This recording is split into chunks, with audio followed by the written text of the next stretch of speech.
Hello, नमस्ते और जय हिंद साथियों। कैसे हैं आप सभी? आशा करता हूँ आप सभी अच्छे होंगे, स्वस्थ होंगे, मस्त होंगे, है ना। तो आज एसएसबी की जो नई सीरीज बन रही है, मतलब जो हमारा प्लेलिस्ट है उसमें एक नई वीडियो ऐड हो रही है जो कि क्या है, स्पेशल फोर्सेस के बारे में है। क्योंकि जब भी एक बच्चा डिफेंस बनने का सपना देखता है तो वो देखता है कि हाँ, कभी कभी कुछ बच्चे बहुत इंस्पायर होते हैं मूवीज को देख करके, या यहाँ मार धाड़ हो रही है, यहाँ मार धाड़ हो रही है, तो उससे कभी कभी इंस्पायर हो जाते हैं आप लोग। लेकिन इंस्पायर हो जाते हैं, लेकिन जो वो वहां पे आप देखते हैं मूवीज में, वो कौन होते हैं? वो होते हैं स्पेशल फोर्सेस होती हैं, जो कि इंडिया में भी है। और इंडिया की स्पेशल फोर्सेस के बारे में मैं आपको आज बताने वाला हूं कि पूरा के बारे में, कि भाई क्या क्या इंडियन आर्म फोर्सेस के अंतर्गत आते हैं। मैंने क्या बोला कि इंडियन आर्म फोर्सेस के अंतर्गत कौन कौन सी आती हैं, उनकी पूरी हम वर्क प्रोफाइल के बारे में बात करेंगे, पूरी उनकी सैलरीज के बारे में बात करेंगे, स्टाइपेंड्स के बारे में बात करेंगे। ठीक है, तो वीडियो को अंत तक जरूर देखें, जिसमें आपको डिटेल कंप्लीट मिल जाएगी। और इसको लाइक से सब्सक्राइब जरूर न भूलें, क्योंकि ये वीडियोस क्या है, हमारा क्या है, हमारे लिए मोटिवेशन, आपका है क्या कि लाइक से सब्सक्राइब करते हैं, हमें देख करके उसी को मोटिवेशन आता है। ठीक है, तो आप ये काम जरूर करें, बिल्कुल। और वीडियो को स्टार्ट करते हैं। आज की वीडियो क्या है, पहले हम बात करेंगे, सबसे पहले मार्कोस की बात करते हैं। ठीक है, जब हम पैरा स्पेशल फोर्सेस की बात करते हैं, स्पेशल फोर्स की बात करते हैं इंडिया में, तो वहां पे मार्कोस, गरुड़, पैरा एसएफ, मतलब पैराट्रूपर्स जो हैं, फिर एनएसजी है, फिर फ्रंटियर फोर्सेस हैं, तो ऐसे में कई सारी फोर्सेस हैं जिसमें नाम आता है। तो बात करते हैं मार्कोस की। मार्कोस आप देख सकते हो कि मार्कोस जो है वो नेवल का एक पार्ट है। ठीक है, नेवी का पार्ट होते हैं, भी स्पेशल फोर्सेस होती हैं, लेकिन ये मोस्टली क्या करते हैं, नेवी का काम कर रहे हैं। तो जैसे आप बात करते हैं इसके बारे में, तो मार्कोस जो है वो क्या है, मरीन कमांडोज होते हैं। और ये क्या है, स्पेशल फोर्सेज यूनिट है, जो कि इंडिया नेवी द्वारा बनाई गई थी कब, 1987 में, यानी कि 1987 में इसका इमर्ज हुआ था for direct action special reconnaissance. अब एक वर्ड आता है रिकनेसेंस। इस रिकनेसेंस मतलब क्या होता है? रिकनेसेंस मतलब क्या होता है, जासूसी कर सकता सब। ठीक है, किसी पे घात ला के बैठना, यहाँ पे कहीं पे कुछ ऐसा, आप देख सकते हो कि कभी चीजें सर्विलांस में होती चीजें, तो वो सर्विलांस बना के रखना, कुछ एक्शन लेना तो वहां पे एक्शन ले सकना, ये होता है मार्कोस का काम। और बात करते हैं इसके बारे में, एम्फीबियस वारफेयर। एम्फीबियस का मतलब होता है कि ये आपका जल में और थल में दोनों ही जगहों पे लड़ाई कर सकते हैं, युद्ध कर सकते हैं। फिर बात करते हैं काउंटर टेररिज्म। जब काउंटर टेररिज्म मतलब क्या, जो टेररिस्ट अटैक्स होते हैं उनसे बचने के लिए मार्कोस क्या करती है, लड़ाई कर सकती है। फिर नेक्स्ट पार्ट में आता है क्या कि ट्रेनिंग, कमांडो का ट्रेनिंग कहाँ होता है। ठीक है, तो मार्कोस जी ट्रेनिंग कमांडो होती है, बहुत ही ज्यादा तगड़ी होती है। क्योंकि एक आपने मूवी देखी होगी, कौन सी, बागी। बागी में कलरी पैटू के जो ये थे, सिफू जी ने एक डायलॉग बोला था क्या, कि 100 में से या 1000 में से, को 1000 में से एक आदमी क्या सोल्जर बनता है, और 1000 सोल्जर में से क्या बनता है, एक कमांडो बनता है। तो 1000 सोल्जर्स में से एक कमांडो बनता है, तो जाहिर सी बात है कि ट्रेनिंग क्या होती है, बहुत ही तगड़ी होती है। और कभी कभी ऐसा लोग होता है कि ट्रेनिंग को सर्वाइव ही नहीं कर पाते हैं, क्योंकि आर्मी की ट्रेनिंग को जो लोग सर्वाइव कर भी लेते हैं, मार्कोस यानी कि जो कमांडो होते हैं, उनकी ट्रेनिंग को सर्वाइव ही नहीं कर पाते हैं। और क्या होता है, या तो वो रिजाइन कर देते हैं, या तो अगर बहुत उनका विल पावर है, बहुत ज्यादा उनका फिजिकल स्ट्रेंथ है, मेंटल स्ट्रेंथ, देखो फिजिकल स्ट्रेंथ केवल इंपॉर्टेंट नहीं है कमांडो बनने के लिए, कमांडो बनने के लिए मेंटल स्ट्रेंथ भी बहुत इंपॉर्टेंट है। क्योंकि आपने देखा होगा कि कोई आदमी मतलब आपने देखा ना, एलियट किप्चोगे या फिर मोहम्मद फराह हैं, या फिर उसैन बोल्ट की बात करूं, ये लोग इतना लंबा, इतना तेज क्यों दौड़ जाते हैं? क्योंकि इनके अंदर क्या, विल पावर। तो विल पावर को आपको डेवलप करना पड़ता है कभी भी आपको, अगर स्पेशल फोर्सेस में जाना है तो क्या होता है, सबसे कठिन होती है इसमें। अब बहुत ही स्ट्रांग फोर्स भी है और डेडलीस्ट फोर्सेस है, with the commandos being tested for physical and mental toughness. भाई मेंटल और फिजिकल टफनेस नहीं हो तब तक आप कमांडो नहीं बन पाओगे। अब इन्हें बोलते हैं क्या, दाढ़ी वाला फौजी बोलते हैं। क्यों क्यों क्योंकि ये बियर्ड रखते हैं, मतलब दाढ़ी रखते हैं। दाढ़ी इनके दाढ़ी वाला फौजी बोलाता है कि by terrorist because of their beard disguise in civil areas. जब सिविल एरिया में जाते हैं लोग ना, डिस्गाइज हो जाते हैं। क्योंकि आपने देखा होगा कि आर्मी, भाई आर्मी आप देखते हो, आर्मी का बंदा कैसे पहचानते हो, आर्मी बंदा है भाई, उसके हेयर कट ऐसे होते हैं, हेयर कट होंगे भाई, वो उसकी दाढ़ी सेव होगी, पूरा क्लीन सेव होगा, स्मार्ट लग रहा होगा, फॉर्मल ड्रेस में होगा या फिर ड्रेस में होगा, अपनी वर्दी में होगा। लेकिन ये क्या होता है, डिस्गाइज होता है, क्योंकि ये दाढ़ी रखते हैं मेरी तरह ऐसे। सपोज कर लो मैं ही क्या हूं, एक मार्कोस का, मैंने हूं नहीं वैसे, सपोज कर सकता कि ऐसे ही दिखता होगा आपको। मतलब मैं चाहता हूं कि, क्योंकि मेरा भी सपना था डिफेंस में आने का, तो मैं प्रयास करता हूं कि जो भी चीजें हो सकती है, मैं बन सकती है, मैं आपके लिए करूं। और मेरा सपना अगर नहीं पूरा हो पाया तो क्या हुआ, मैं आपके सपने को पूरा करूंगा, वही मेरा सपना है। अब मेरा सपना क्या है कि आपको डिफेंस में भेजना। ठीक है, जो बच्चे हैं उनको बताना, सारी जानकारी देना। और भी बात करते हैं कि ये सिविल एरिया में क्या होता है, डिस्गाइज जाते हैं। अगर बात करें Marcos capable of operation in any kind of terrain, भाई होता ना कि टेरेन की बात, टेरेन मतलब क्या, किसी भी एरिया में मतलब वो जल हो या फिर पहाड़ हो या फिर मैदानी भाग हो या फिर पठार हो, ठंडी गर्मी बरसात कैसा भी हो, ये लोग लड़ सकते हैं क्योंकि पानी वाले सोल्जर्स ही हैं। तो बरसात में कोई दिक्कत ही नहीं है, बर्फबारी से कोई दिक्कत नहीं है, बड़ा कहीं कहीं लड़ा लो हमको। But specialize primarily in maritime operations, यानी कि हर जगह लड़वा सकते हो आप, लेकिन ये स्पेशलाइज किसमें होते हैं, मैरीटाइम, मतलब कि जल वाले जो होते हैं वहां पे ये क्या है, स्पेशलाइज हैं। आपने वो मूवी देखी होगी ना जिसमें वो जो ये आई थी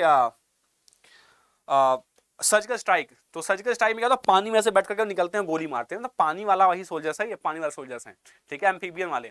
फिर हम बात करते हैं, ये देख रहे हैं कि आप पानी से निकल के आ रहे हैं, जब पानी की बात आती है तो ये पानी में निकलते सोल्जर जो दिखते हैं वो आपको वो क्या होंगे, हमेशा से मार्कोस वाले ही होंगे। क्या मार्कोस, क्योंकि ये बहुत ही डेडली सोल्जर्स होते हैं। इनके बारे में जानते हैं और कुछ कि भाई अगर हम बात करें इनके बारे में कि ऑपरेशंस कौन कौन से ऑपरेशंस किया, क्योंकि भाई कहते हैं भाई तुमने क्या उखाड़ा है, भाई किसी की पहचान क्या होती है कि भाई मर्दों की पहचान तो इसी से होती है कि तुमने जीवन में क्या किया है, तुमने क्या कितना कमाया है, कितना कमाते हो, आपकी पहचान ही किससे होती है, कितना कमाते हो। अभी आप बच्चे, आप पढ़ रहे हो, लेकिन आप जब बड़े हो जाएंगे तो आपसे आपकी पहचान ही इसलिए होगी, आपकी इज्जत होगी। आप जब अपने गांव जाओगे, आप कहीं अपने दोस्त से मिलोगे ना, तो आपके दोस्त, अभी दोस्त तो नहीं इज्जत देगा उतना, लेकिन जब आप अपने गांव जाओगे, आप किसी से मिलोगे, आप रिश्तेदार जाओगे, आपके मामा पप्पा जब देखेंगे अरे पैसा पैसा अच्छा कमा रहा है, तो आपकी इज्जत बढ़ जाती है, ऑटोमेटिकली बढ़ जाती है। तो इसलिए क्या होता है, पैसा कमाना बहुत इंपॉर्टेंट है। उसी तरह से मार्कोस क्यों इतना, हम का नाम है स्पेशल फोर्सेस, क्योंकि इन्होंने कुछ किया है। और क्या क्या देखते हैं भाई, पहला चीज ऑपरेशन तासा हुआ था, LTTE, liberation tigers of Tamil. बात करते हैं ना लिबरेशन टाइगर्स ऑफ तमिल, जिसका प्रभाकर मुखिया था, श्रीलंका वाला, ठीक है। आपने एक मूवी है मद्रास कैफे, मद्रास कैफे आप देखेंगे तो मद्रास कैफे में आपको पूरा दिखाया गया कि कैसे LTTE को उखाड़ के फेंका गया। मूवीज कभी देखा करो तो ऐसी मूवी देखा करो जिससे आपको सीखने को मिले। तो मेरे पास बहुत सारी मूवीज की लिस्ट है, मैं आपको बताता रहूंगा क्या क्या आप देखते हो, आप देख सकते हो अगर कि मद्रास कैफे, वहां से आप उसका एक ओवरव्यू ले सकते हो, डॉक्यूमेंट्री देख सकते हो, लेकिन वो मूवी देखोगे आपको ज्यादा अच्छे समझ में आ जाएगा। वही प्रभाकरण जिसकी वजह से राजीव गांधी का एसोसिनेशन हुआ था 1991 में, वही ये है हमारे LTTE वाले, इनके बाद ही इनको मार दिया गया था। फिर हम बात करते हैं कि ऑपरेशन जबरदस्त 1992 में हुआ था, जिसमें कहा था against ship that was smuggling arms in support of the United states in Somalia. भाई सोमालिया का नाम सुना होगा, जब भी बात आती है सबसे खतरनाक देशों के बारे में, सबसे डेडलिएस्ट देशों के बारे में, सबसे गंदे देशों के बारे में, जहां पे टेररिज्म और करप्शन क्या है अपनी चरम सीमा पर है, तो सोमालिया का नाम आता है। सोमालिया क्या है, ये ओशियन में, पैसिफिक ओशियन में एक देश है जहां पे करप्शन क्या बहुत ज्यादा है। वहां पे इन्होंने क्या किया था, वहां पे इन्होंने ऑपरेशन किया था, जिसको क्या बोला गया था, ऑपरेशन जबरदस्त बोला गया था। फिर इन्होंने जब बात हुई थी 26/11 के बाद होती, कब, मुंबई अटैक्स के बारे में, तो वहां भी इन्होंने पार्टिसिपेट किया था मार्कोस ने, क्योंकि स्पेशल फोर्सेस भी आई थी उसमें, सिविलियन पुलिस भी थी, आर्मी भी थी, एनएसजी भी थी, सब वहां पे लग गए थे। आप सोच सकते हो कि वो अटैक बहुत डेडली था, 2008 में हुआ था। कभी आप देखोगे उस पर भी एक मूवी बनी हुई है 26/11, नाना पाटेकर उसमें लीड रोल में है, क्या एक्टिंग की है यार उन्होंने, जबरदस्त, ठीक है। तो वो भी आप देख सकते हो, कुछ कुछ सीखते रहो हमेशा, ठीक है। अब बात करते हैं कि इनके पास क्या क्या रिस्पॉन्सिबिलिटीज हैं, रिस्पॉन्सिबिलिटीज क्या क्या वो देख लेते हैं भाई, फटाफट देखते हैं। Providing support to amphibian operations, जब भी कभी कभी पानी में या जल में, कभी नौसेना से, कभी दूसरा, जैसे आपने मैंने बताया था नवल शिप्स के बारे में, सबमरीन्स के बारे में, जब कभी कभी वहां पे अटैक हो जाता है तो ऐसे केस में मार्कोस वहां पहुंचते हैं स्थिति को संभालने के लिए। Special surveillance and reconnaissance operations, clandestine मतलब हिडन होता है, मतलब जब छुपे हुए कुछ ऑपरेशन करने, जैसे ऑपरेशन में सर्जिकल स्ट्राइक हुआ था, तो सर्जिकल स्ट्राइक ऐसे ऑपरेशन करने होते हैं तो मार्कोस का नाम आता है। Inside hostile territories including diving operations and raids, diving मतलब क्या होता है, पानी में कूदने वाला, ठीक है। काउंटर टेररिज्म ऑपरेशंस, फिर से वही बात आ गई, काउंटर टेररिज्म, क्योंकि ये इनके बनाया गया, ठीक है। अब आप देख सकते हैं कि ये जो है, ये इनका लोगो है इंडियन मैरिन करके, ये देख सकते हो ऐसे बना हुआ है। ये पूरा का पूरा विश्व आपको दिख जाएगा, पूरा का पूरा विश्व हम कवर कर रहे हैं पूरा, क्योंकि पूरा देख, अब ये क्या है, मरीन कमांडोज हैं, यहाँ पे मैंने इसका लोगो भी लगा दिया, आप लोगो उसको देख सकते हो, ठीक है। अब बात करते हैं क्या कुछ और इसके बारे में, जैसे बेसिक ट्रेनिंग कितनी होती है, 10 सप्ताह की इनकी बेसिक ट्रेनिंग होती है। और मार्को जो होते हैं वो along side Indian army para में भी 3 महीने के स्पेशल फोर्सेज होती है पैराट्रूपर्स वाली, उसमें भी 3 महीने के लिए 3 हफ्ते के लिए इनको भेजा था ट्रेनिंग के लिए, क्योंकि कभी कभी ऐसा होता है हेलीकॉप्टर से उतरना पड़े इनको, क्योंकि हर ट्रेन की बात कर रहे हैं, क्योंकि आपको पता है ना कि कभी कभी जंप करना पड़ गया, कुछ ऐसे सिचुएशन बन गई, तो वहां पे भी ये लोग काम कर सकें, इसीलिए इनको 3 सप्ताह की ट्रेनिंग वो भी दी जाती है। मतलब आप सोच सकते हो कि हर तरह की जल थल नभ सबकी ट्रेनिंग दे दी जा रही है। फिर हम बात करते हैं driving during advance training Marcos को क्या क्या चीज सिखाई जाती हैं, क्या क्या चीजें जब मार्कोस ट्रेनिंग अपनी कर रहे होते हैं तो क्या क्या चीजों को सिखाई जाती हैं, वो क्या है, स्काई डाइविंग है, वेपन्स ट्रेनिंग है, काउंटर इंसर्जेंसी है, लैंग्वेज है, और warfare in different terrains among other things है। मैं चाहता हूं कि मैं कम से कम आपके वीडियोस पे दिखूं ताकि आपको ज्यादा से ज्यादा आप देख सकते हो स्क्रीन को और यहां से आप समझ सकते हो, ठीक है। इस बार हम बात करते हैं मार्को स्क्वाड को क्या बोलते हैं, प्रहार। प्रहार बोलते हैं कि 8 का स्क्वाड होता है, क्योंकि देखो जब ग्रुप एक आते हैं, जब बात आती है डिफेंस की, इंडियन आर्म फोर्स की, तो वहां पे बात आती है किसकी, जब भी हम बात करें डिफेंस की तो वहां पे आता है कॉपरेशन एक वर्ड आता है। जब भी हम बात करते हैं ऑफिसर क्वालिटीज की तो एक उसमें क्वालिटी है कॉपरेशन। तो कॉपरेशन मतलब क्या होता है, ग्रुप, आपको एक ग्रुप टीम मेंबर बनना है, आपको एक ऐसे अलोन वन मैन आर्मी नहीं बनना, आपको एक टीम मेंबर बनना है, क्योंकि टीम से क्या होता है काम आसानी से हो जाता है। फिर हम बात करते हैं सेकंड हमारा जो है पैरा स्पेशल फोर्सेस में है, क्या है, पैरा कमांडोज हैं। पैरा, इनको पैरा सब भी बोलते हैं स्पेशल फोर्सेस में। अगर हम बात करें इनके पैरा स्पेशल की तो ये कब बना गया था, 1966 बनाया गया था, 1966 में अंडर इंडियन आर्मी। कब बना था, 1965 में। आपको पता होगा इंडो पाकिस्तानी वार हुआ था। इंडो पाकिस्तानी वार में क्या हुआ था, पाकिस्तानियों ने हमारे ऊपर अटैक कर दिया था, मतलब बिना मतलब का फालतू चूतिया आदमी है, फालतू लड़ाई करते रहते हैं। तो उसके बाद 1966 में क्या किया गया था, उसको काउंटर अटैक करने के लिए हमारे इंडियन आर्म फोर्सेस ने, इंडियन आर्मी ने अपना एक विंग स्टार्ट किया, इसका नाम था क्या, para commando special forces. Para ऐसा भी बोलते हैं इनको। आप देख सकते हैं एक आदमी जो खड़ा हुआ आपके साथ में राइट साइड में, आप देख सकते हो क्या है, एक पैरा कमांडो है, जो कि आप देख सकते हो कि लाल किला पे अक्सर आपको दिख जाएगा। ये तो मिलिट्री ट्रेनिंग के दौरान है, आईएम में कि ट्रेनिंग के दौरान का सीन है जब आपको ये पैरा स्पेशल फोर्सेस कमांडो दिख रहा है। अब रोल की बात करते हैं तो प्राइमरी टास्क में क्या आता है, स्पेशल रिकॉग्निशंस आता है, मतलब जो कि मार्कोस वाले कर रहे थे वहां पे ये इनका स्पेशलाइजेशन होता है, क्योंकि ये आर्मी के बंदे होते हैं, इंडियन आर्मी का पार्ट है, ये इंडियन आर्मी के बंदे होते हैं। तो इनमें क्या होते हैं, इनकी इनकी मतलब जो आपने सर्जिकल स्ट्राइक देखी थी ना, सर्जिकल स्ट्राइक इन्हीं लोगों ने करी थी।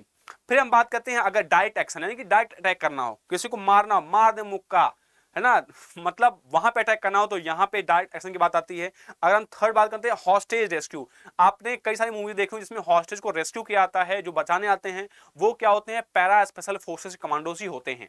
चौथे बात करते हैं फॉरेन इंटरनल डिफेंस में भी क्या होते हैं, पैरास पे आते हैं, क्योंकि आप देखते हो राष्ट्रपति के पीछे एक आदमी घूमता है। आदमी आपने अक्सर देखी फोटो होगी, आपने रील्स में देखा होगा, आपने शॉर्ट्स में देखा होगा, एक गाना चलता है भक्ति वाला, उसके पीछे एक आदमी खड़ा होता है, वो पैरा कमांडो का ही एक आदमी बंदा होता है, ठीक है। फिर बात करते हैं पर्सनल रिकवरी। पर्सनल रिकवरी की बात होती है, यहाँ पे भी आता है। फिर आता है एसिमेट्रिक वारफेयर, यानी कि जहां पे क्या हो कि आप देख सकते हैं कभी कभी ऐसा होता है 50-10 का रेशियो होता है कि भाई सामने वाले 50, 1.25 लाख से एक लड़ाऊं तब जाके गुरु गोविंद सिंह कहलाऊं, तो वहां पे उस वारफेयर में ये वही पैरा कमांडोज हैं जो कि गुरु गोविंद सिंह द्वारा बनाए गए थे, ठीक है। अब इनका नाम आर्मी ने इनको अडॉप्ट कर लिया है, तो ये असिमेट्रिक वारफेयर के लिए भी काम देखे जाते हैं, माने आते हैं, ठीक है। फिर बात आती है काउंटर प्रोलिफरेशन के लिए भी काम आते हैं ये। फिर आता है काउंटर टेररिज्म, टेररिज्म के खिलाफ ही काम करते हैं ये लोग। फिर फॉरेन इंटरनल डिफेंस, कहेंगे अगर बाहर बात होती है कि विदेशों में जैसे आपने देखा होगा रॉ वाले बाहर जाकर कुछ कुछ अटैक कर रहे होते, तो ऐसे केस में इनका भी काम आता है। फिर हम बात करते हैं इनका अनकन्वेंशनल वॉरफेयर, यानी कि बिना किसी, भाई अगर कभी कभी ऐसा होता है कि वॉरफेयर जो होते हैं वो मतलब बिना, कभी कभी ऐसा होता कि बहुत ही टिपिकल हो जाते हैं, बहुत अनकन्वेंशनल हो जाता है, तो उस केस में भी वॉरफेयर में इनका काम आ जाता है। फिर हम बात करते हैं अगर अदर टास्क के बारे में, तो ह्यूमैनिटेरियन मिशंस के लिए भी काम आते हैं। जैसे आपने देखा होगा कि आपने नीचे देखा होगा कि जैसे 2013 में जब उत्तराखंड में बाढ़ आई थी, 2013 में उत्तराखंड जब बाढ़ आई थी, तो ये स्पेशल फोर्सेस के लोग भी वहां पे गए हुए थे। या फिर अगर हम बात कर लें जैसे असम में अक्सर बाढ़ आते रहते हैं, तो ऐसे ही जब बहुत क्रिटिकल सिचुएशन बन जाती है तो भी यहाँ पे इनको डिप्लॉय किया जाता है, क्योंकि ये उस काम में बहुत ही माहिर होते हैं। मतलब अगर आप यहाँ पे हो जाते हो, आपके पास काम ही काम है, काम ही काम आपके पास है। इंफॉर्मेशन ऑपरेशंस, इंफॉर्मेशनल ऑपरेशन से भी जैसे कहीं से इंफॉर्मेशन निकालनी है, जैसे आप देख सकते हो कि कुछ ऐसे एरियाज हैं, जैसे कि आप देख सकते हो जो बॉर्डर एरियाज है वहां पे बिल्कुल लगाता है, आईबी वाले बंदे भी होते हैं, लेकिन ये लोग भी जाते हैं कभी कभी हिडन एरिया, ठीक है। फिर हम बात करते देखो ये क्या है, इनकी 26 जनवरी की परेड जो है, वहां से मैंने फोटो ली थी इसकी। और यहाँ पे ये पैरा स्पेशल फोर्सेस के जो लोग हैं वो मिलिट्री में मरून बैरे इनका जो है, आप ये टोपी पहनते हैं, इनको मरून बैरे बोला जाता है। मैं आपको दिखाता हूँ आगे नेक्स्ट स्लाइड में कि क्या कैसे कैसे कहते हैं। फिर हम बात करते हैं इनका जो मोटो है वो क्या है, शत्रुजीत है, द कानकर, विजेता, शत्रुजीत, शत्रु को जीतने वाला, वो क्या है, शत्रुजीत। अब इंद्रजीत एक वर्ड आता है, इंद्रजीत आप बताएंगे कौन था इंद्रजीत, है मेघनाथ था वो। ऑपरेशन की बात करते हैं, इन्होंने क्या क्या ऑपरेशन किए हुए हैं इंडो पाकिस्तान वार 1977 में, क्योंकि 1965 के बाद इनको बनाया गया था, 1966 में 1965 वाली वार के बाद 1971 में काम किए थे। फिर ऑपरेशन ब्लू स्टार जो कि 1984 में हुआ था, उसमें भी थे, उसमें ऑपरेशन कैक्टस, ऑपरेशन पवन, कश्मीरी हॉस्टेज की 1995 में, कारगिल वार में, ऑपरेशन रक्षक, ऑपरेशन खुकरी और सिटी ऑपरेशन इन संबा, ठीक है। तो ये जो ऑपरेशन है वो किए गए हैं किसके द्वारा, पैरासेट के द्वारा। और हम बात करते हैं अगर हम बात कर लें कि इनका जो आइडेंटिफिकेशन कैसा कर सकते हैं, आप देख सकते हैं इनके पास क्या है, सिंबल। सिंबल क्या है इनका, मैरून बैरे है। मैरून बैरे जो टोपी लगा रखी है उनको मैरून बैरे बोलते हैं। सोल्जर टाइटल्स एंड द बलिदान बैच। बलिदान बैच आप देख सकते हैं, मैं आपको दिखाता हूं, स्लीव पैच होता है। ये फोटो आप देख रहे हैं, ये क्या है, एक पैरा स्पेशल फोर्सेस के सामने का फोटो है। और ये क्या है इनका, ये टोपी है, टोपी बलिदान बैच देखो यहाँ पे लगा हुआ है, बलिदान बैच, ये स्पेशल फोर्स लिखा होता है यहाँ पे, ये मैरून बैरे होता है यहाँ पे। फिर आप देखो यहाँ पे एक ऐसे दिख रहा होगा, इंडियन आर्मी का दिख रहा होगा, पैरास्पेशल फोर्सेस का। फिर यहाँ पे आपको दिख रहा होगा बलिदान बैच, ये क्या होता है, इसे बोलते हैं बलिदान बैच, जो कि इनके राइट चेस्ट पे लगा होता है, यहाँ पे राइट शोल्डर पे, ठीक है, लेफ्ट वाले पे नहीं, लेफ्ट पे दिल होती है, ये जान है हमारी, ठीक है। तो ये क्या है, ये सपना है आपका, तो आप बिल्कुल पढ़ाई करते रहो, मेहनत करते रहो, जो हमारी क्लास होती है मैथ्स वाली उसमें भी आप आते रहो और उससे आप बहुत कुछ सीख सकते हो, ठीक है। बाकी आपको इन्फॉर्मेशन के लिए वीडियोस आपके पास है ही हैं। फिर हम बात करते हैं घातक फोर्सेस, थर्ड पे आता है हमारा घातक फोर्सेस। घातक फोर्सेस के बारे में थोड़ा जान लेते हैं। घातक मतलब क्या होता है, लीदल, लीदल मतलब क्या होगा, बहुत ही डेडलीस्ट, मतलब आपने एक मूवी देखी होगी वो दंगल मूवी, घातक वाला, तो उसमें ये सीन है, घातक मूवी देखी होगी सनी देओल वाली।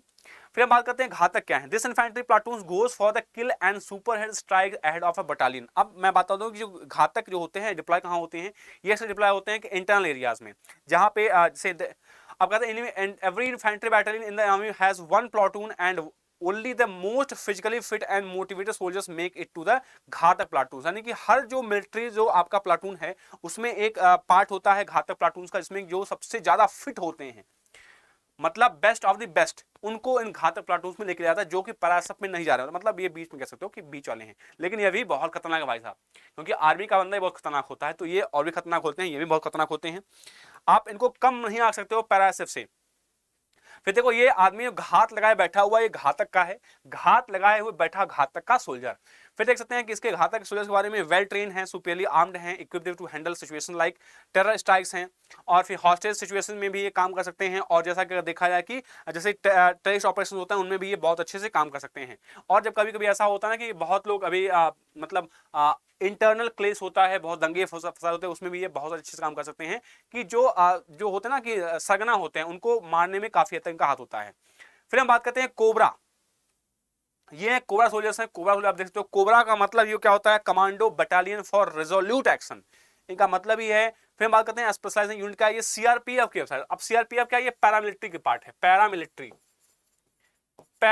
बात करते हैं। पैरामिलिट्री क्या होती है, इंडियन आर्म फोर्सेस और सिविल पुलिस के बीच का एक कड़ी होती है, जिसको बोलते हैं क्या, पैरा से बोलते हैं। अब सेंट्रल रिजर्व पुलिस फोर्स का ये पार्ट है, that was inform to counter naxalism in India. क्योंकि आप देखते हो कि जब भी हम बात थोड़ा सा एक दशक या 2 दशक पहले आते हैं, तो नक्सलिज्म जो था वो इंडिया में बहुत चरम पे था, खास करके झारखंड, छत्तीसगढ़ ऐसे इलाकों में, आंध्र प्रदेश कुछ इलाके थे, कुछ नॉर्थ ईस्टर्न इलाके थे, तो वहां पे ये जो समस्याएं थी वो नक्सलिज्म की समस्या थी। तो उन नक्सलिज्म की समस्या को डील करने के लिए कोबरा कमांडर्स की भी यहाँ पे डिमांड की गई है। वहां पे इट्स वन ऑफ द क्या कहते हैं, it's one of few special forces that exclusively trained in guerrilla warfare. अब यहाँ पे आता है गुरिल्ला वारफेयर। गुरिल्ला वारफेयर का जो जनक थे वो थे शिवाजी महाराज, क्योंकि मराठा जब आए थे तो वहां पे उनके पास शक्ति इतनी नहीं थी कि वो क्या करें, डायरेक्ट अटैक कर सकते। तो वो क्या करते थे, ऐसे मान लो जा रही से ना सेना आगे निकल रही है, तो पीछे से आते थे, पीछे से लोगों को मार खत्म, भाग जाते थे। ऐसे मान लो इधर जंगल, ठीक है, बीच में रास्ता है, आए मारे, ये रास्ता यहाँ जंगल है, यहाँ जंगल है, यहाँ जंगल है, इधर से आए टूप जा रहा है ऐसे ऐसे, यहाँ मार के या फिर निकल गए यहाँ पे, ठीक है। तो पीछे अरे 20 लोग मर गए, ठीक है, फिर आगे बढ़ना, फिर आगे मार दिया ऐसे। तो ये क्या था, ये गुरिल्ला वारफेयर था, कि जहां पे हम डायरेक्ट कभी अटैक नहीं करते हैं, पीछे से अटैक हम अटैक करते हैं। तो ये खास करके उसमें क्या होते हैं, बहुत ज्यादा एक्सपर्ट होते हैं। नक्सलिज्म में क्या होता है कि नक्सलिज्म में कुछ जो नस्ली होते हैं वो जंगल के अंदर अपना जो इलाका होता है वो बनाकर बैठते हैं, लेकिन फिर भी क्या करता है, वहां पे ये लोग अटैक करके उनको मारने में सक्षम है। क्योंकि बहुत सारे अटैक्स हुए हैं इंडियन आर्म फोर्सेस पे, जो सीआरपीएफ के जवान है, अक्सर आप देखने को मिल जाएगा कि सबसे जो डेंजरस वो पैरामिलिट्री है वो है क्या, सीआरपीएफ। इसकी जॉब भी बहुत टफ होती है। आपको यहाँ पे इसका पार्ट है क्या, कोबरा, फिर बोलते हैं commando battalion for resolute action बोलते हैं, ठीक है। अब ये देखते हैं कि ये जो है ये जंगल में ही काम करते हैं, अक्सर कोबरा नाम भी दिया गया है। कोबरा क्या होता है, जंगलों में छिपा रहता है, वैसे ये भी क्या होता है, जंगलों में ही छिपे रहते हैं। अगर हम बात करते हैं इनके कुछ कारनामों के बारे में, जैसे कि इनका इंसेप्शन जो था 2008 में होता है, it has successfully wiped out a number of Naxalites. क्योंकि जब आप देखते हैं कि बात करते हैं 2008, जब आपका 21st सेंचुरी स्टार्ट होती है, तो नक्सलिज्म को क्या किया गया, दबाने का प्रयास किया गया। जो दबाने का प्रयास किया गया, तो उस केस में क्या आया था, ये नाम आया था कि wiped out a number of Naxalites group from India set up with a grant of 13,000 million it is one of the best equipped paramilitary forces in India. ये क्या है पूरे भारत में, ठीक है, और भारत में बात करें तो one of the best paramilitary forces में से नाम आता है इसका, कोबरा का नाम आता है। फिर हम बात करते हैं आगे बात करते हैं गरुड़ कमांडो। अब जो एयरफोर्स कमांडो होते हैं, एयरफोर्स वाले, वो कहाँ आते हैं, गरुड़ में आते हैं। अब गरुड़ जो होते हैं वो स्पेशलाइज होते हैं किसमें, मतलब ये अब यहाँ पे जो देखो, जैसे हमने देखा ना कि मार्कोस हुआ या फिर जो पैरासेफ होता है, पैरासेफ में कई जगह से सोल्जर्स आ सकते हैं, लेकिन ये गरुड़ जो है, गरुड़ में केवल और केवल एयरफोर्स के बंदे आते हैं, एयरफोर्स के ही सोल्जर्स या फिर ऑफिसर्स जाते हैं इसमें। और अगर हम बात करें इनके बारे में, इनका मोटो क्या है, प्रहार से सुरक्षा, डिफेंस बाय ऑफेंस इनका मोटो है। और हम बात करते हैं कि कब ये बना था, ये 2004 में बनाया गया था। और अब ये क्या है, इंडियन एयरफोर्स की एक यूनिट है। और जो गरुड़ कमांडोज होते हैं, इनकी ट्रेनिंग जो होती है वो लगभग 3 साल होती है। मतलब इसका कहने का मतलब ये है कि 3 साल का मतलब ये हो गया कि सबसे लंबा जो ड्यूरेशन है उनका यही होता है, ठीक है। तो 72 वीक में तो इसकी नॉर्मल ट्रेनिंग होती है, बेसिक ट्रेनिंग होती है, फिर उसके बाद 3 साल का इनका पूरा ट्रेनिंग होता है ट्रेनिंग का। क्योंकि और ये जो ट्रेनिंग होती है सबसे जवान सोल्जर्स में आते हैं, सबसे जवान, क्योंकि 3 साल की ट्रेनिंग के बाद आप मतलब आप 28-30 में जाओगे तो 32-33 साल के हो जाओगे यहाँ पे। तो यानी कि इसमें जो सबसे एलीट सोल्जर्स होते हैं, सबसे यंग सोल्जर्स होते हैं, उनको लिया जाता है किसमें, गरुड़ फोर्सेस में, इंडियन एयरफोर्स की स्पेशल आर्म फोर्स है। अगर हम बात करते हैं यंगेस्ट सोल्जर्स जो है स्पेशल फोर्सेस में लिए जाते हैं सर्विस में, the Garud commando force interested with the duty of protecting critical air force bases. आपने देखा होगा उरी अटैक, उरी में जो अटैक हुआ था वो एयरफोर्स बेस पे हुआ था। तो वहां पे क्या है, ये एयरफोर्स बेस है, carrying out rescue operations during calamities and other mission support of air operations. जब भी ऐसा होता है कि रेस्क्यू ऑपरेशन होता है, ऐसे मान लो कोई किसी सोल्जर को किसी ने किडनैप कर लिया है, कभी कुछ ऐसा हो गया, तो ऐसी चीजें बहुत होती है जो लाइट में नहीं आती हैं। लेकिन लाइट में बचने के लिए इन सब चीजों को भी जो गरुड़ कमांडो है वो डील करते हैं, बहुत अच्छे से डील करते हैं। फिर हम बात करते हैं गरुड़ सोल्जर की। ये सपना था कि ये जो फोटो है मेरी फेवरेट फोटो है, जो कि आपको विकिपीडिया पे मिल भी जाएगी। इंडियन फोर्स की वेबसाइट पे ये फोटो है, ये अवेलेबल फोटो, ये बहुत मेरी बेस्ट फोटो है, इसलिए मैंने आपको लगाया, और ये बेस्ट फोटो आप देख भी सकते हैं, ठीक है। और हम बात करते हैं इसके बारे में कि इसका जो इसने क्या कारनामे क्या थे। तो मोना कॉन्गो में ऑपरेशन हुआ था, सिक्योरिटी ड्यूरिंग एरो इंडिया 2005, 7, 2011, 13 में हुआ था इसका ऑपरेशन। कश्मीर कॉन्फ्लिक्ट में इसका ऑपरेशन किया गया, 2016 में पठान को अटैक हुआ था, उसमें भी काम किया था उन्होंने। इंसर्जेंसी जम्मू कश्मीर में जो इंसर्जेंसी होते हैं उसमें भी ये काम होते हैं। अच्छा, अब जब बात करते हैं बेस्ट स्पेशल फोर्सेस की, तो गरुड़ जो है वो वन ऑफ द बेस्ट होता है इसमें भी। जैसे मार्कोस को बताया हमने, स्पेशल फोर्स के बारे में बताया, वैसे ही क्या होते हैं गरुड़ वाले भी होते हैं। मतलब इनकी स्ट्रैटेजी क्या होती है, बहुत ही बेहतरीन होती है, स्ट्रैटेजी से काम करते हैं या बहुत ही तरीके से काम करते हैं, इसलिए इनकी ट्रेनिंग क्या होती है, बहुत लंबी होती है, बहुत कुछ सीखने की मिल जाती है। अब इनके बात करेंगे, जो सोल्जर स्टैब होता है वो उस पर क्या लिखा होता है, स्पेशल फोर्स लिखा होता है। और स्लीप पैड्स पे ये वायुसेना का ये बाज बना हुआ होता है, जो कि हवा में उड़ता है, ठीक है, ऊंचाइयों पर। अब बात करते हैं स्पेशल फ्रंटियर फोर्सेस की। जो हमारा नेक्स्ट हुआ है वो क्या है, स्पेशल फोर्सेस है, फ्रंटियर्स हैं। अब बात करते हैं this covert paramilitary special forces operates in under India external intelligence agency raw के अंतर्गत काम करती है ये। अच्छा, स्पेशल फ्रंटियर फोर्सेस की बात बता दूं मैं आपको, SFF बोलते हैं, SFF बोलते हैं, क्या SF और F बोलते हैं इसको। इसकी जो तगड़ी बात यह है कि ये इंडियन आर्म फोर्सेस का पार्ट है ही नहीं। इसको डील करते हैं कौन, आईबी और रॉ डील करती हैं, माने इंटेलिजेंस ब्यूरो और रिसर्च एंड एनालिसिस विंग इसको ऑपरेट करती हैं इसके बारे में। और इसका एक अपना अलग ही रैंक स्ट्रक्चर है। आर्मी, नेवी या फोर्स का ऐसे अलग अलग रैंक स्ट्रक्चर है, वैसे स्पेशल फोर्स का भी एक अपना रैंक स्ट्रक्चर है। बात करते हैं इसका, तो इंडिया एक्सटर्नल इंटेलिजेंस में भी काम आता है, रॉ में भी काम आता है, रिपोर्ट डायरेक्टली टू ये। इनका जो काम होता है, किसको डायरेक्ट करते हैं रिपोर्ट, ये डायरेक्ट प्राइम मिनिस्टर को रिपोर्ट करते हैं, via direct DG of security in the cabinet secretary. इनका जो डीजी होता है, SFF का जो डीजी होता है ना, वो क्या होता है, डीजी वो क्या होता है, कैबिनेट में डायरेक्ट वो पार्ट होते हैं, उसके सेक्रेटरीट में होते हैं, और ये डायरेक्ट प्राइम मिनिस्टर को रिपोर्ट करते हैं। और सेकंड थिंग बात करते हैं, ये अपना इतना क्लासिफाइड होता है कि इंडियन आर्मी और इंडियन एयरफोर्स के बारे को भी इनके बारे में पता नहीं होता कि क्या चल रहा है उनके यहाँ। किसी को भी कोई कानों का खबर लगती है, बस काम करके निकल लेते हैं, ठीक है। अब बात करते हैं, ये देख ले आपकी ये स्पेशल फोर्स का जो बैच है वो क्या लिखा, स्पेशल फ्रंटियर फोर्सेस का बैच लगा हुआ आपको यहाँ पे देखने मिल जाएगा।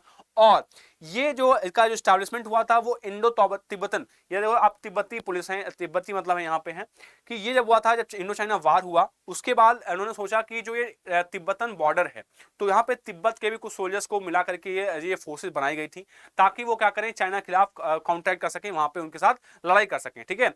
इनका ये कब बनी थी, ये बनी थी 1962 बनी थी। आपको पता होगा 1962 में क्या हुआ था, इंडो चाइना वॉर हुआ था, जिसको सिनो इंडिया सिनो वॉर बोलते हैं। तो वहां पर म्यांमार पे भी संकट आ गया था, सॉरी तिब्बत पे संकट आ गया था। तो ऐसे केस में इनके ज्वाइंट फोर्सेस बनी थी किसी, इंडिया और तिब्बत की। फिर हम बात करते हैं इनके एंगेजमेंट्स के बारे में। तो एंगेजमेंट्स में इनके बहुत सारे छोटे छोटे एंगेजमेंट बहुत है इनके, जैसे कि बात करते हैं बांग्लादेश लिबरेशन वॉर हुआ था। बांग्लादेश लिबरेशन वॉर कब हुआ था, 1971 में। 1971 में भी इन्होंने बहुत काम किया था, जिसमें कहा पाकिस्तान ने हमको दो टुकड़ों में तोड़ दिया, ठीक है, छोटे भाई को अलग कर दिया। ऑपरेशन ब्लू स्टार 1984, फिर मेघदूत, कैक्टस, ऑपरेशन पवन, कारगिल वार, ऑपरेशन रक्षक 2020-21 के चाइना इंडिया स्कर्मिश में भी, जैसे जो डोकलाम वाला ना, डोकलाम वाला मामला था, डोकलाम वाले, उसमें भी ये लोग क्या थे, ऐसे हाथ बांधे खड़े थे बिल्कुल। आधी आया तूफान, जवान खड़े हैं सिंहातान, ठीक है। अब बात करते हैं लास्ट समय की, जो कि क्या है, जय हिंद का समय है। ऐसे ही वीडियो मैं आपके लाते रहता हूं, तो आप अगर चैनल पे नए हैं तो आप इसको जरूर सब्सक्राइब करें, अपने दोस्तों को शेयर करें, क्योंकि अब अगर आप किसी कोचिंग पढ़ रहे हैं या आपके दोस्त हैं जो कि डिफेंस में जाना चाहते हैं, उनको जरूर शेयर करें ताकि वो लोग देख सकें, उन चीज़ों को सीख सकें, ठीक है। और अगर आप वीडियो को शेयर करेंगे, लाइक करेंगे, सब्सक्राइब करेंगे, हमारा मोटिवेशन बढ़ेगा और हम आपके लिए ऐसे ही और भी बेहतरीन वीडियोज लेकर आते रहेंगे। तो मिलते हैं, तब तक के लिए टाटा बाय बाय एंड जय हिंद।